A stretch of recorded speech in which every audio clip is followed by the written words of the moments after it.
So I'm Amanda DiVito, and this is my podcast, At the Kitchen Table.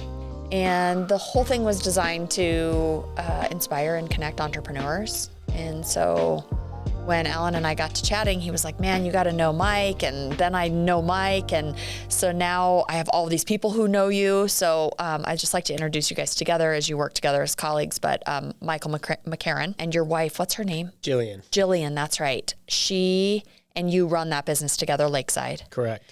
And Alan and I are friends from a mutual friend. And you wrote my builder risk policy under the Lakeside umbrella. So I'm grateful for you. And you and I love like content and podcasting, and we have similar interests and similar families, and you know, we've just become really great friends. And then collectively this sort of relationship has turned into a place where, you know, I'm very grateful for you guys, and you have a depth of knowledge and a great business, and you are super involved in like legislative policy, the insurance world. So I find this just fascinating, and it circles my universe just perfectly. And so I wanted to invite you in to come and talk and participate. And I jokingly say Alan's been my biggest podcast cheerleader. He's my biggest fan. And so I'm grateful for your friendship.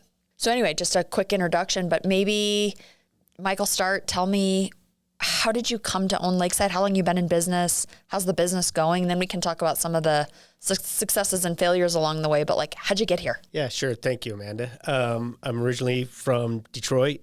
I think. Wait, are you a Red Wings fan? I am a Red Wings fan, but the Avs look really, really good. Don't right they now. look so good? Oh my gosh.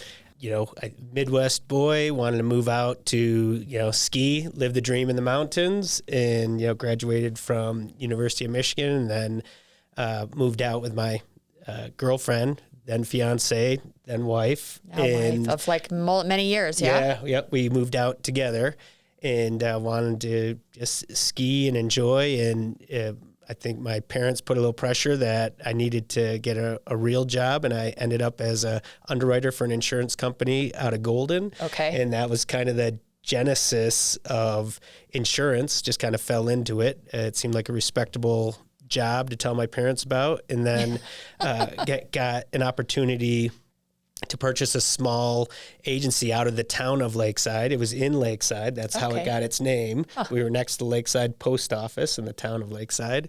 And that was October of 99. 12? Yeah, the policeman, the fire chief, the mayor. It's actually a very interesting story if you've ever gotten into Lake Rhoda is the name of the lake there. But there's a lot of history there. A lot of communities have wanted to annex her for her tax base because all the Walmart and everything there pays taxes just to the town of Lakeside. So you tip into this underwriting career and you buy this little practice. And as a young and ambitious insurance person, is the business what you thought it was going to be, more or less? I had no idea what I was getting into.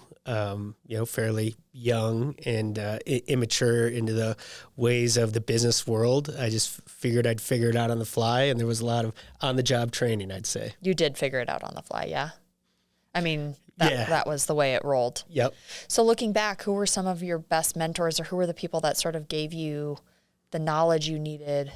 Maybe a mentor or somebody that really showed you a path? Yeah, I mean, I'd first start with, my father was an entrepreneur, so taking risks, getting out of your comfort zone, I think that's one of the first lessons I learned.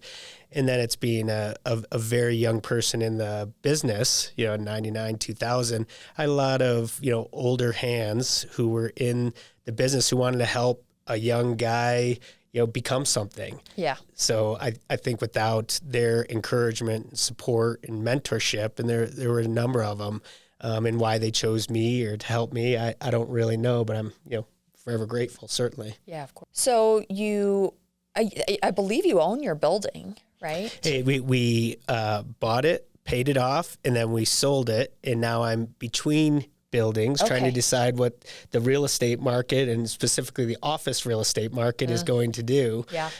So we're kind of in between, but I'm an owner and not a renter, just generally. Yeah, that's right. That's a mindset too, for sure, right? So, it's funny, I think we can certainly dive in here in a little bit to sort of the nuance of insurance, but the entrepreneurial path is always more interesting for me. And I wonder, what were some of the things that you feel like you learned along the way that just shaped the way you thought about your business? What where did that risk tolerance come from? Because not everybody who is entrepreneurial minded has the sort of gusto to, buy a building, sign a lease on a copy machine, stroke the front sides of payroll, hire people, scale their businesses. I think that's a different kind of mindset. Lots of people are visionaries or they're extroverted and they are entrepreneurial that way. But to be really a business owner, where do you think you gathered up that information and that risk tolerance to scale like that? I think it evolved over time. You just start and you start doing the hand-to-hand combat of what it takes to be successful every day. And then those, repetitive motions become, part of your success and part of your journey. And I don't think there's any real aha moment. I just think it's you build up the muscle like anything else, like going to the gym. You show up at the office every day and, trying to, figure out how to grow and innovate and be better for your clients, and that you just create your muscle. And if you're successful over time, I think you just have created that. So you've surrounded yourself with good people. Excellent people. Yeah. I think about like who Alan is, how I've come to know him, some of the excellence that you've become. Tell me a little bit about your story. Actually, I think this is interesting. You've come from the motorsport industry, or boat sales more specifically. So back up, and how did you end up in Colorado? And then I want to bridge this, because what's interesting to me is that you've made the path to select excellence. And so you bring these incredible people around you, and that's a honed skill. So I want to come all the way around the barn to put something back on that. So don't let me forget that's where we're going. But I do want to talk about like your path, your journey, and then how you ended up in the Lakeside, family, and go bring it home to there. Sure. Absolutely. Like Mike, I'm not from Colorado. I was born and raised in Richmond, Virginia. There's more water there, huh? There's a lot more water. A lot of it's salty, though. So I went to James Madison University, computer science major. Oh, I didn't know that. And I got into wakeboarding really heavy in my teenage years and discovered, I grew up saltwater area, but I learned about lakes and really fell in love with the competitive water sports side of things, wakeboarding, skiing, freshwater stuff. And then, at an early age, I had met my wife, Jen, and we had a boat together, and I had a bad service experience with a local dealer. And that dealer was struggling, but they had the resources to have something great. So I, at the time, dropped everything I was doing. I was in banking at the time. I dropped everything and partnered with them to start a boat dealership. You were like, you gave me bad service and I think I can fix this. So exactly. Instead of like leaving you a bad review, I'm going to turn your business around. Exactly. Because they were good people and I could tell they were trying really hard, but they didn't have that missing piece that I thought I could provide. Yep. So that went really well. Jen and I got married. We had a son, and Virginia, we were in Richmond, Virginia. We just weren't in love with the lifestyle there. And we spent all our vacation and money visiting Colorado. Yeah, you guys are very outdoorsy. Yeah, and it clicked for us that, wow, we could raise our family out here if we wanted to. So in 2010, we moved out, and I partnered with the Mastercraft dealer here, and the rest is history. No, right about that time you found out you're pregnant with twins too, yeah? Oh, yeah. Once we were fully settled and ready to take the next step and give William a sibling, we got two. You got two. Beautiful daughters. Yeah. All right, so you come to the place with no water. Colorado is actually a great market for the type of boats I sold. Okay. So Mastercraft's considered a luxury boat in the boating world. They're not huge boats, but 20 to 25 feet, and they're expensive. So customer service it's what I'm best at. When people pick up the phone and call me, especially clients or prospects, I get them the information we need, and I consult and find the best solution for their family and what they're trying to do. You have a deep connection to the real estate industry because some of your clients are my friends. I've sold a lot of boats to your friends. Yeah, that's right. I love it. Well, and it's funny the way these things happen, right? It's the 6 degrees of separation or whatever that adage is, right? That, the next thing you know that people start to circle the universe together and you begin to know these folks and stuff. So anyway, your boat owning friends are friends of mine, and They all sing your praises. They think you're just an incredible guy. So your time with the motorsports industry had run its course. Was that burnout? What would you call that?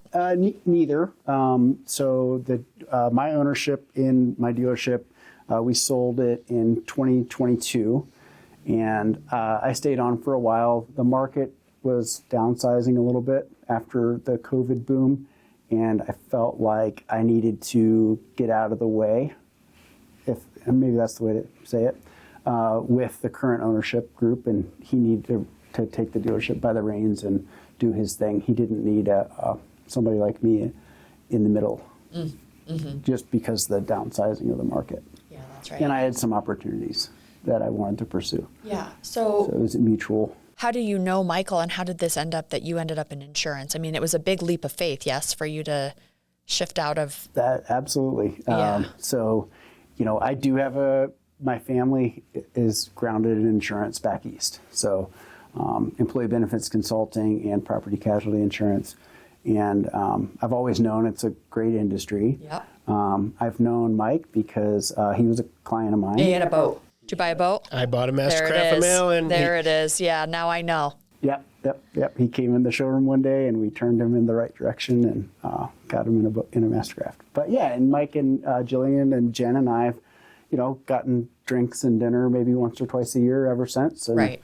when I was looking for my next move, I was talking to Mike over a beer up at where were we? We were at the Bluegrass. Bluegrass, having a beer, talking about next steps, and Mike. By the way, great owners, by the way. I should have them on the podcast too. Yeah. Should reach out to them. Mastercraft owner also. Yeah. There you go. Yeah. They're an interesting family. Our daughters are friends. Yep. But yeah. So Mike said, come in the office Monday and let's talk. And, I think that your skill set will convey to working on the commercial side of the insurance industry under Lakeside. Mm-hmm.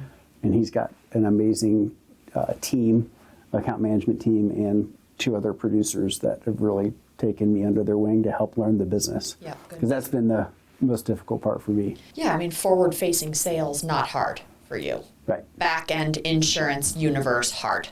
I could imagine that's true, right? There's nuance to every business. It's like you don't know what you don't know, right? Okay, so you see an opportunity in a successful person, and you're like, he should come here and sell insurance for me. But how do you know when the right have you found people opportunistically like this? Has it always been about relationships? Did you seek them out?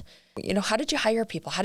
Because your team has been together a long time. You've had people that have stayed a long time. You've got longevity, and that's not nothing actually as an entrepreneur. It's probably the most difficult thing, the human capital management, and being able to identify, encourage, cultivate, and then bring someone through to success is, it's exciting for me. So I don't know that I'm particularly good at it, but I've been persistent at it. Mm-hmm. And I like people who are good people, that are going to be good to, be on my team, good to each other, and then that are going to be spectacular for, our clients. Yeah. So I think that's, at the heart of it, specifically for Alan, was who he was to me, as a boat buyer and then a boat owner, and just coming in, and the level of service and attention to detail they could bring seemed like a skill that could translate very well over to my world. Yeah, it's such an interesting thing, right, to look at people who are excellent usually can do almost anything. So it's like, I think this is true about all sorts of strength that people jump on to different things, and life just has seasons, and you're called to do the things that you're called to do. But I do think that's right. I think, if you can find good people you have a relationship with that bring a strength, they're an asset to your organization. You can teach them the back end of insurance, right? Correct. Yeah. Presumably people have some insurance related questions, but I think the thing that's been nagging for us in Colorado and other high risk states is sort of what's happening maybe legislatively or globally in the in the insurance picture. And I just wonder, I'm looking at just really high continued premiums, real estate I keep saying real estate because, that's what I do for a living. But insurance becoming increasingly more expensive. And I just wonder, is is there a backstop here? Is there a place where this thing's going to kind of start to compress a little bit and you're going to see policies come down? Or is it just still kind of run away until we figure this out? The more macro level piece is inflation. And in Colorado, whether that's labor cost, or, whether that's the cost of, softwoods and, all the things it takes to rebuild, a property, all the things that it takes to rebuild your cars, which are fancier and sensors and everything else. Cameras and all that. Right, all the cameras and everything. So as those, costs increase, the cost to repair everything increases. And so we're riding that inflation wave, and we're not controlling it in the insurance industry. So that's one piece. And then Colorado specifically, we've got, hail events, which are becoming larger and, hit more where it was hitting a farmer's field, maybe 15 years ago, there's a whole subdivision. Yes. So it's blowing up a lot of rooftops. Then you compound that with how we're, less snow. If you look out in the mountains now, the wildfire season is becoming, maybe not year round, but is becoming a longer season. So as those natural catastrophes can take down large swaths of property, it is driving the cost of, risk for the insurance companies to do business here in the state. They're going to charge a premium for it. I can't help but think that there's a threshold for which people just aren't going to insure their properties anymore. Is that true? Or is that a made up thing I've made up in my mind? You have not made that up at all. And I'd say it's most prevalent in, let's call it, if you have fortunate enough to have a second, third, or fourth home, so this isn't your primary place. Those are the people who are, willing to bear that risk. Maybe it's a legacy family property, it's been in the family, you don't have, the mortgage on it anymore. They're pulling that out of the marketplace and decided to, self-insure that, where we never saw that. Now we're starting to see that more frequently. Yeah, I mean, self-insurance just means if it burns down, you're going to pay to build it back. And maybe it's a legacy property and you say, hey, maybe it was time for a refresh. I still own the property and it's in a valuable place and I want to do my thing differently. I find that some people are like chronic filers and some people are not. My husband and I were just talking about this the other day. It's like, I mean, we've literally next to never filed a claim on our insurance ever, like for anything. I just wonder if they're going to continue to look at the person too. Is that something the insurance companies do? Do they say, this person has filed a lot of claims for the amount of insurance they carry, they filed a lot of claims, or for this person, for the amount of insurance they carry, they haven't filed a lot of claims? Are they going to maybe take a more holistic approach? The data and the analytics can get more granular and they can look to understand you and who you are and your, that you haven't filed. But you're also taking that macro trend, the cost to repair your homes and vehicles. So it's there is a push and a pull there. I would like them to be more, scientific into understanding who you are and that you're not a habitual claims filer, and you should get the credit for that. But you're not getting nearly the credit, in the industry as you should. And I think that's something the industry could do much better with. The talk now is really about resilience. Are you, what are you doing to manage your property? Let's just say from a wildfire standpoint, are you doing prudent things to make your house not burn down? Throw on a metal roof, mitigate with rock and not having combustible materials. But it's really difficult. And how do you get credit for the work and the money that you put into your property and differentiating it from someone who did nothing? Right. Like you don't care that I had the landscaper trim my hedges back. If you have the old school junipers right up to the, next to your house, that's a pretty bad risk. Those things are like gasoline. Yeah, totally. But if you're doing something like that, there should be more of a story that you can tell to an underwriter and an insurance company to say, hey, we're doing everything possible and look at all this work. Give us some credit for it. We did trim back trees. We don't have overhanging branches. But it's a fight for sure. Yeah. Speaking of fighting, you work sort of relentlessly on the legislative policy part of insurance. What does that look like for you? What's that investment looked like as an entrepreneur into sort of the support what supports you endeavor of working in the legislative piece of insurance? What does that mean? I think it kind of goes into, fighting the good fight or trying to do what's right. At the end of the day, we have an affordability issue, and it's really hurting families, right? As the property taxes go up, as the insurance cost goes up, if your cost of, heating your home go up, it becomes a real thing. And I think it's, an arena we're stepping into. What can we do to drive these inputs down so make homeownership more available to a wider swath of people? Yeah. And I think that's a good reason to spend time. Is there a direct translation to, growing my business and doing things? Probably not. I probably spent more time, but it feels good, right? And I'm able to do it, and I have the knowledge and expertise. And, one of the things we did was we stood up a FAIR plan for insurance, which is a market of last resort for people who can't get insurance in the regular marketplace. That took a lot of time and energy. Colorado or federal? Yeah, just the state of Colorado. We were one of the first basically market of last resort in like 26 plus years. And we were one of the few states that didn't have one. And with our market condition, it was time. So, built a coalition and, stood it up, and it wasn't easy, but we got there in the end. So now if somebody can't get insurance on their house, they have this fallback plan that you've created for Correct. them, a place where they can come and get insurance. 100%. And it is through, backstopped by the state. It's collected, from the carriers, all the insurance carriers who do business in the state of Colorado actually have to pay into the fund, and that creates the backstop for people who just can't get any coverage in the private marketplace. I see. Are you finding that is broader and broader and broader, more uninsurable properties essentially, or highly risky properties? Like that stuff I never, like 20 years ago in my real estate business, everybody could get insurance and it was cheap, and it was, all things considered, it was cheap, relatively inexpensive, and it was not a problem. And now it's like in the last 5 years, particular since Marshall Fire, you hear people saying like, you just can't, this is an uninsurable, like you won't get insurance here. Amanda, you nailed it. So it was always available. Maybe the cost was a little bit elevated.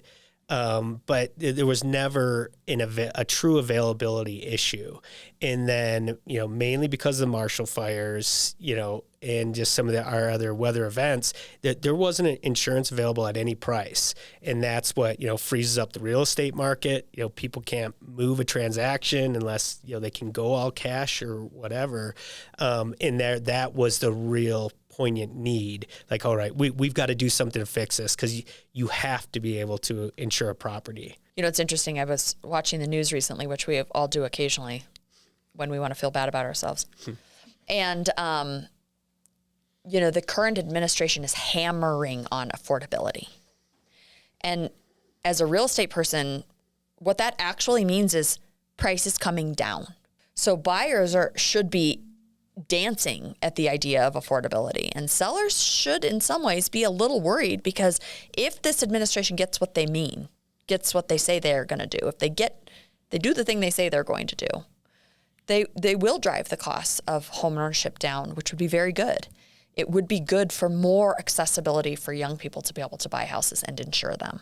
Would be more accessible for anybody to buy a house and afford it. And that means the price of insurance must come down. The property taxes come down when houses are valued at less money. So when prices come down, the property taxes come down, in theory, assuming that we're not putting more onto the municipal level of things that have to be paid for in the form of services from those mill levies. But the idea is that in the total cost of ownership has to shrink. And the third or fourth layer of that is homeowners associations. The associations are very expensive. And you're insuring those too. Actually, you're writing some of that, yeah? Yeah, and Dustin at Lakeside is our specialist in that. Okay, he's writing like big policies on condo complexes for, that insurance that got away from the market too, for sure, to insure some of these large buildings. This is a curious question. So like in the last handful of years, they're saying vacancy on commercial is huge right now.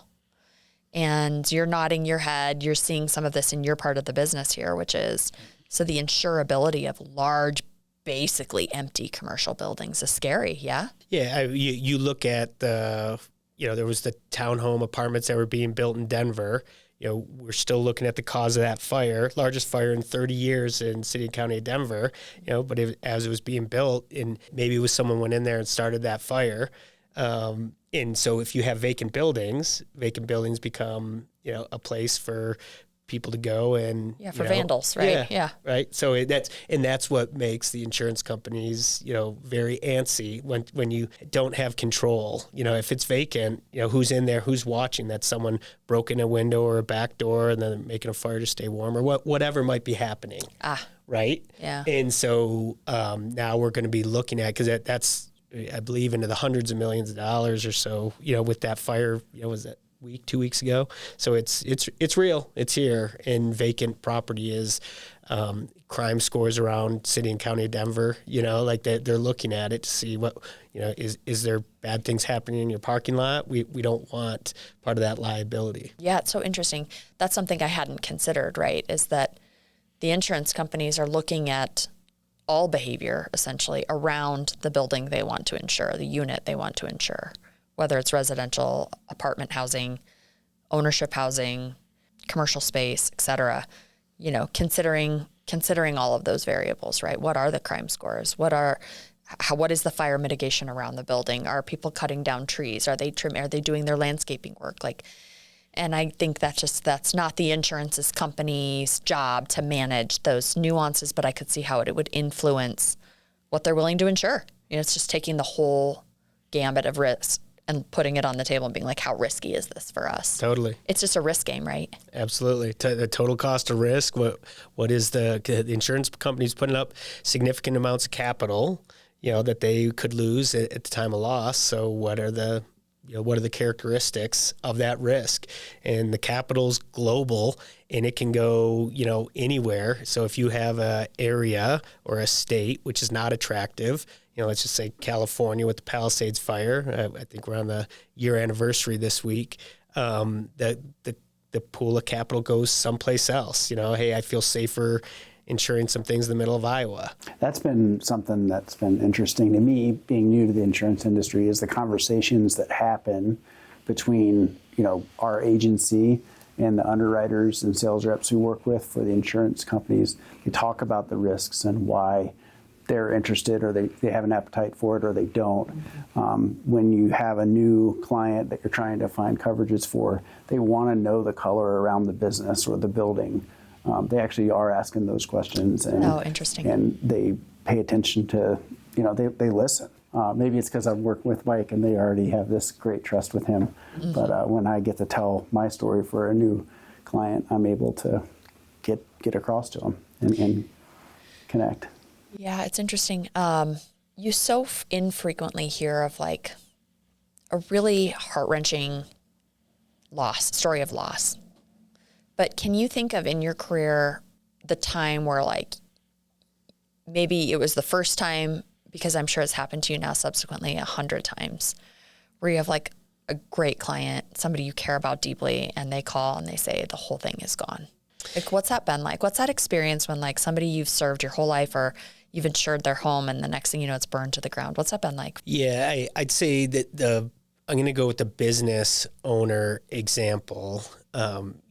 It's easy to look at your insurance cost, your insurance spend as an expense, right? It's a line item. It goes out the door. What am I actually paying for? I'm not even sure what's all in the policy. And this is a story kind of when an agent partners with a business owner and does it right? Because they're putting a lot of risk out there, whether it's their properties, whether it's their autos. And when you do have a devastating event that, the entire business is burnt down and gone, and that is their life's work, that could be their retirement plan and life savings.